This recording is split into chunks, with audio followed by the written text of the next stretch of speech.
So our tradition is pretty interesting in terms of that we had prophets and what they taught us. Your name, your Hebrew name, Shmuel, Yeah. is. It just so happens that the prophet Samuel was so amazing,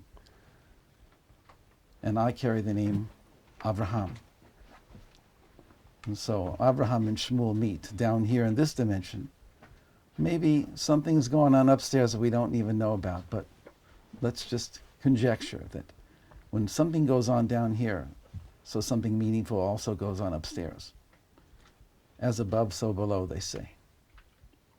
So there's an incredible scene in the book of Samuel where Saul, who has already been anointed by Samuel,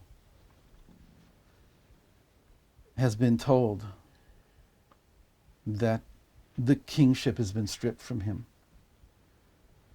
And Saul goes on a rampage.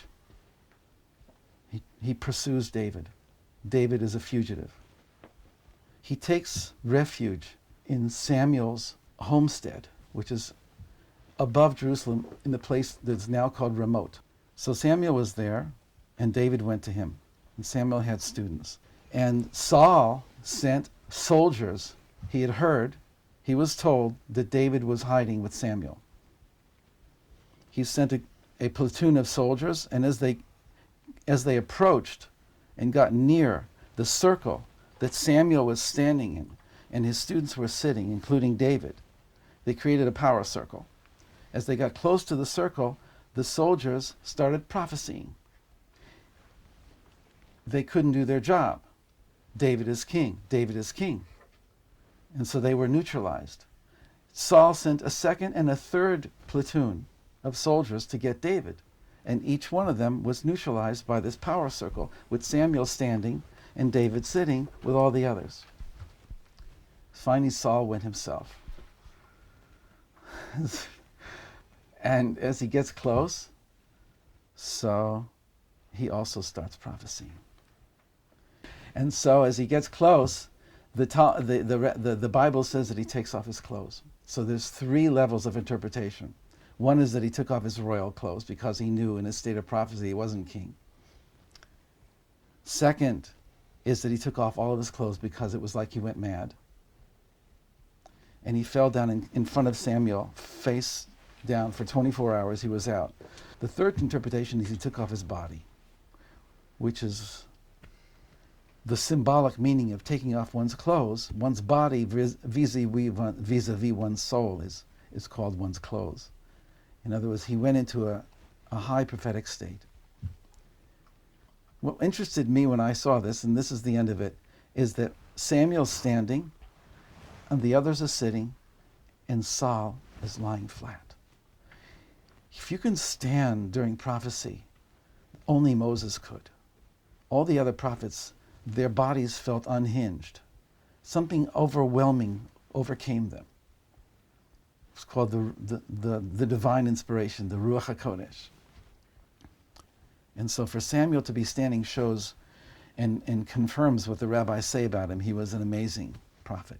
It's a state of being. It's somebody who carries themselves knowing that they're connected up to, and that they're walking with that, and they become the leader of a people.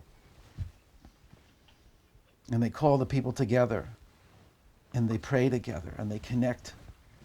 Something of a different nature than the prophet who speaks to his people and tells them things. So I bless you that name should accompany you, that it become more alive for you as you travel your journey, connecting to people, nothing by chance, every meeting, everything, and then putting it together and seeing your life now from higher and higher perspectives on the mountain. You see your life from different perspectives, paradigm shifts. I believe that's the journey that all of us are on now, and that there are moments when we have these incredible blasts of understanding because of this. We go to the next higher level on the mountain. So there's just a little blessing. It's interesting. You're the fourth person in like the last 36 hours that mentioned the concept of blockage for me. And what the other people are referring to is, blockage is to let God's love and God's light enter into my soul, into my being. Yeah, and defining prophecy like that, defining prophecy as taking away the filters that prevent us from seeing a larger picture of reality. So prophecy is not something that is only attained in its final state. It's stages, and those stages are taking away blinders, taking away something that's prevented us from knowing who we are and what we need to do, or understanding something about ourselves, why we were born, to the parents we were born to, and all that. Like just giving insights. That's also can be called prophecy. So it's nice. It should flow. Yeah. It's like the metaphor of we're plugged in to the source, but somewhere along the cord, all the energy isn't making its way. Yeah. So we have to figure out how to allow that flow to really flow without being blocked. Beautiful. Beautiful. What does it really feel like when we're able to do that? Yeah. All I can tell you is, well, maybe I'm fooling myself and maybe I'm not. But when I stand in prayer and I stand straight and I lift my head up and my forehead up, right? And I know that the human stature is an incredible thing. It's really in the image of God. We're being receiving stations for godliness. And so just standing, breathing, being aware of our humanness, being aware of our beingness. But simply it's just being in eternity. That is to say, knowing that my life doesn't start when I was born and doesn't end when I die. It starts farther back than I can know and farther in the future than and I am in the middle, always. I'm always in the middle of my entire past and my entire future.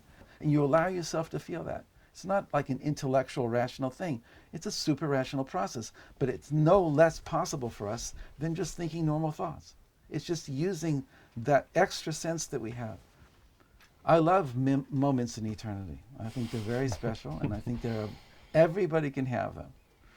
A moment in eternity is that time stops, so to speak, for a second, and we know that we're part of something very big.